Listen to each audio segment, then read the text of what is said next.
Personal productive device பற்றி பார்க்கலாம். So இண்டஸ்ட்ரியில் ஆக்சிடெண்ட் நடக்கிறதுக்கான வாய்ப்பு வந்து அதிகமாக இருக்குது. ஒர்க்கர்ஸ் வந்து ஒர்க் பண்ணும்போது சின்ன சின்ன ஆக்சிடெண்ட் வந்து அதிகமாக நடக்கிற வாய்ப்பு இருக்குது. ஸோ அந்த ஆக்சிடெண்ட்டை ரிடியூஸ் பண்ணுறதுக்கு இந்த ப்ரொடக்டிவ் டிவைஸை வந்து யூஸ் பண்ணலாம். ஸோ ஃபஸ்ட்டு ப்ரொடக்டிவ் டிவைஸில் பார்த்தீங்கன்னா காகுல்ஸ். ஸோ இந்த காகுல்ஸ் எதுக்கு யூஸ் பண்ணுறாங்கன்னா, கண்ணை வந்து பாதுகாக்கிறதுக்கு தான் வந்து காகுல்ஸ் யூஸ் பண்ணுறோம். ஸோ இந்த ஐ கிளாஸ்லேயே பார்த்தீங்கன்னா பவர் கிளாஸ் இருக்குது, அப்புறமா கூலிங் கிளாஸ் இருக்குது. ஸோ இது என்னதுன்னு பார்த்தீங்கன்னா சேஃப்டி கிளாஸ்ன்னு சொல்லி சொல்லுவாங்க. ஸோ இது எதுக்கு இண்டஸ்ட்ரியில் யூஸ் பண்ணுறோன்னா, ஃபார் எக்ஸாம்பிள் ஒரு ஒர்க்கர் வந்து லேத்து தான் ஆப்ரேட் பண்ணுறாருன்னா, ஸோ அந்த லேத்துலேருந்து மிஷினிங் பண்ணும்போது பிளர் வந்து வரும். ஸோ சின்ன சின்ன துகள்லாம் வரும். ஸோ அது ஷார்ப்பாக இருக்கும். ஸோ ஷார்ப்பாக இருக்கும்போது கண்ணை பாதிக்கிறதுக்கான வாய்ப்பு அதிகமாக இருக்குது. ஸோ இந்த சேஃப்டி கிளாஸ் யூஸ் பண்ணியாச்சுன்னா கண் வந்து ஃபுல்லாகவே கவர் ஆகும். இது வந்து நார்மல் கிளாஸ் மாதிரி இருக்காது, சைட்லேயும் கவராக இருக்கும். ஸோ இந்த மாதிரி சைட்லேயும் கவராக இருக்கும்போது இந்த பிளர் எல்லாம் மேலே படாது. ஸோ அப்புறமா சில இண்டஸ்ட்ரியெலாம் பார்த்திங்கன்னா அதிக கெமிக்கல் அதிகமாக இருக்கும். ஸோ அந்த கெமிக்கல் வந்து அதிக ஃபோர்ஸில் வந்து கண்ணில் வந்து படும்போது கண் பாதிக்கிறதுக்கான வாய்ப்பு அதிகமாக இருக்குது. ஸோ அதை தடுக்கிறதுக்கும் இந்த சேஃப்டி காகல்ஸ் வந்து யூஸ் பண்ணிக்கலாம். ஸோ இது ரொம்ப இம்பார்ட்டன்ட் சேஃப்டி காகல்ஸ். ஸோ ரெண்டாவது இம்பார்ட்டன்ட் பார்த்திங்கன்னா ஹெல்மெட்டு. ஸோ ஹெல்மெட் நார்மலாக எல்லாருக்கும் தெரியும். நம்ம பைக்கில் போகும்போது ஹெல்மெட் யூஸ் பண்ணுவோம். ஸோ அந்த ஹெல்மெட் எதுக்குன்னா, நம்ம ஒரு கீழே விழும்போது தலையை பாதுகாக்கிறதுக்கு, அது அடி விழாமல் தலையை பாதுகாக்கிறதுக்கு வந்து இந்த ஹெல்மெட் யூஸ் பண்ணுறோம். ஆனால் கம்பெனியில் வந்து சேஃப்டி ஹெல்மெட் யூஸ் பண்ணுறோம். அதே எதுக்கு யூஸ் பண்ணுறோன்னா, மேலேருந்து ஏதாவது ஒரு ஆப்ஜெக்ட் வந்து கீழே விழுந்துச்சுன்னா நம்ம ஹெட்டை பாதுகாக்கிறதுக்கு தான் இந்த ஹெல்மெட் யூஸ் பண்ணுறோம். ஸோ ஏன் சொல்லியாச்சுன்னா, இப்போ ஒரு இண்டஸ்ட்ரி எடுத்தாச்சுனால அதிகமாக ஃப்ளோர் மேலே இருக்கும். ஸோ அந்த ஃப்ளோர்லாம் பார்த்திங்கன்னா நார்மலாக பிளாட்ஃபார்ம் மூலமாக தான் பண்ணியிருப்பாங்க. ஸோ இந்த மாதிரி பிளாட்ஃபார்மில் இருக்கிறதுனால கம்பிகளுக்கு இடையே பார்த்திங்கன்னா கேப் வந்து அதிகமாக இருக்கும்.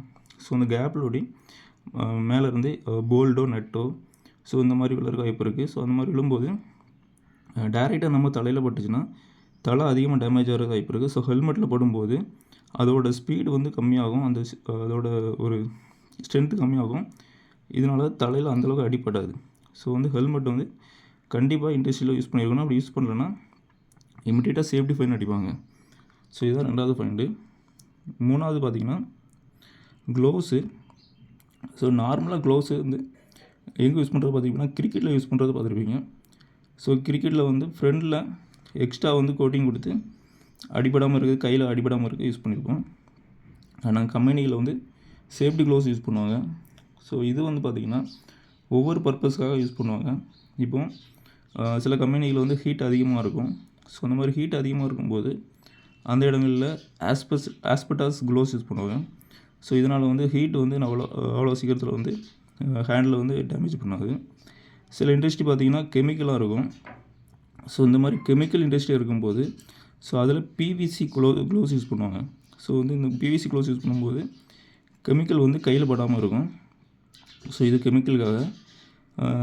எலக்ட்ரிஷியன்லாம் பார்த்திங்கன்னா ரப்பர் இன்சுலேட்டர் க்ளோவ் யூஸ் பண்ணுவாங்க. ஸோ ஏன்னா வந்து சீக்கிரத்தில் வந்து ஷாக் ஆகாது. ஸோ அதனால எலக்ட்ரிஷியன்லாம் அந்த மாதிரி க்ளோவ்ஸ் யூஸ் பண்ணுவாங்க. ஸோ ஒவ்வொருத்தரும் இண்டஸ்ட்ரியில் ஒவ்வொரு மாதிரியான க்ளோவ்ஸ் யூஸ் பண்ணுவாங்க. ஸோ இதான் மூணாவது பாயிண்ட்டு. ஸோ நாலாவது பாயிண்ட் பார்த்திங்கன்னா safety shoes. So safety shoes வந்து கண்டிப்பாக ஒரு இண்டஸ்ட்ரியில் போயாச்சுன்னா சேஃப்டி ஷூ போட்டுக்கணும். இப்போ சேஃப்டி ஷூவில் பார்த்திங்கன்னா நம்ம நார்மல் ஷூலேருந்து என்ன டிஃப்ரெண்ட்டாக இருக்குன்னா, இதில் வந்து எக்ஸ்ட்ராவாக வந்து நமக்கு வந்து மேல் பகுதியில் ஸ்டீலை கொண்டு எக்ஸ்ட்ராவாக வந்து ஃபிட் பண்ணியிருப்பாங்க. ஸோ வந்து இந்த மாதிரி ஸ்டீல் கொண்டு ஃபிட் பண்ணுறதுனால ஒரு இண்டஸ்ட்ரியில் எம்ப்ளாயி ஏதோ வெயிட்டு தூக்கும்போதோ தவறி கீழே போடுறதுக்கு வாய்ப்பு இருக்குது. ஸோ அந்த மாதிரி கீழே விழும்போது அது வந்து நம்ம நகத்தை பாதிக்கும், நம்ம விரல் வந்து டேமேஜ் ஆகிறதுக்கு வாய்ப்பு இருக்குது. ஸோ அந்த மாதிரி டைமில் இந்த எக்ஸ்ட்ரா கோட்டிங் இருக்கிறதுனால நம்ம வந்து கீழே போடும்போது நம்மளோட பாதத்தை அது எந்த அளவுக்கும் பாதிக்காது. ஸோ வந்து இது வந்து சேஃப்டி ஷூ வந்து இது முக்கியமான ஒன்று. ஸோ கண்டிப்பாக இண்டஸ்ட்ரியில் சேஃப்டி ஷூ வந்து போட்டு தான் வேலை பார்த்துருக்கணும். ஸோ அஞ்சாவது இம்பார்ட்டன்ட் பார்த்திங்கன்னா ரெசிபிரேட்டர். ஸோ ரெசிபிரேட்டர் எதுக்கு யூஸ் பண்ணுறோன்னா, ஆக்சிஜன் நம்ம வந்து சுவாசிக்கிறதுக்கு தான். ஸோ சுவாசிக்கிறதுக்கு என்னது தேவைப்படுதுன்னா ஆக்சிஜன் தேவைப்படுது. ஸோ அப்படின்னா இண்டஸ்ட்ரியில் எங்கெல்லாம் ஆக்சிஜன் இல்லையோ ஸோ அந்த இடங்களில் ரெசிபிரேட்டர் யூஸ் பண்ணுறாங்க. ஸோ ஆக்சிஜன் எங்கெல்லாம் கிடைக்காதுன்னு பார்த்திங்கன்னா ஏதாச்சும் ஒரு ஒர்க்கர்ஸ் வந்து பெரிய டேங்க், ஒரு பிக் டேங்க் தான் இருக்குதான். ஸோ அதில் உள்ளே போயிட்டு அதை க்ளீன் பண்ணுறாருன்னா அதுக்குள்ளே ஆக்சிஜன் கண்டிப்பாக இருக்காது. ஸோ அந்த மாதிரி டைமில் ரெசிபிரேட்டர் கண்டிப்பாக யூஸ் பண்ணி ஆகணும். சில இண்டஸ்ட்ரிகளில் பார்த்திங்கன்னா வந்து கெமிக்கல் வந்து அதிகமாக இருக்கும். ஸோ பிளான்ட்டில் பார்த்திங்கன்னா கெமிக்கல் அதிகமாக இருக்கும். ஸோ அந்த கெமிக்கல் அதிகமாக இருக்கும்போது அதில் ஆக்சிஜன் சப்ளை வந்து ரொம்ப கம்மியாக இருக்கும். ஸோ அந்த மாதிரி இடங்களில் கண்டிப்பாக ரெசிபிரேட்டர் போயிட்டு தான் வந்து ஒர்க் பண்ண முடியும். ஸோ வந்து இது எப்படி வந்து ஆக்சிஜன் இல்லைன்னு கண்டுபிடிக்கலாம்னா, ஸோ அதுக்கு டிவைஸ் இருக்குது. கேஸ் டிடெக்டர் இருக்கும். ஸோ அந்த கேஸ் டிடெக்டர் மூலமாக எவ்வளோ ஆக்சிஜன் இருக்குது, நைட்ரஜன் எவ்வளோ இருக்குது, கார்பன் டை ஆக்சைடு எவ்வளோ இருக்குதுன்னு கண்டுபிடிச்சிடலாம். கண்டுபிடிச்சிட்டு அந்த இடங்களில் கண்டிப்பாக ரெசிபிரேட்டர் போட்டு தான் உள்ள ஒர்க்கில் இருக்கணும். ஸோ இதான் 5வது பாயிண்ட்டு. 6வது பாயிண்ட்டு சேஃப்டி க்ளோத்திங்.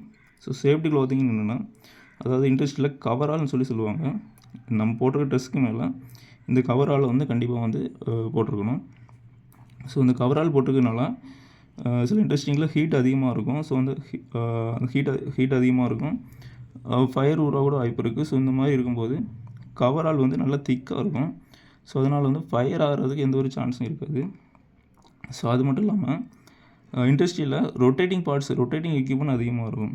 ஸோ இந்த ரொட்டேட்டிங் எக்யூப்மெண்ட் ரொட்டேட் ஆகும்போது நம்ம ஃபுல் ஹேண்ட் ஒரு வேளை ஷர்ட் போட்டிருந்தோம்னா அதில் உள்ள கப் வந்து ரொட்டேட்டிங் பார்ட்ஸ் உள்ள மாட்டிகிட்டு ஸோ வந்து கையே டேமேஜ் ஆகிறதுக்கு வாய்ப்பு அதிகமாக இருக்குது.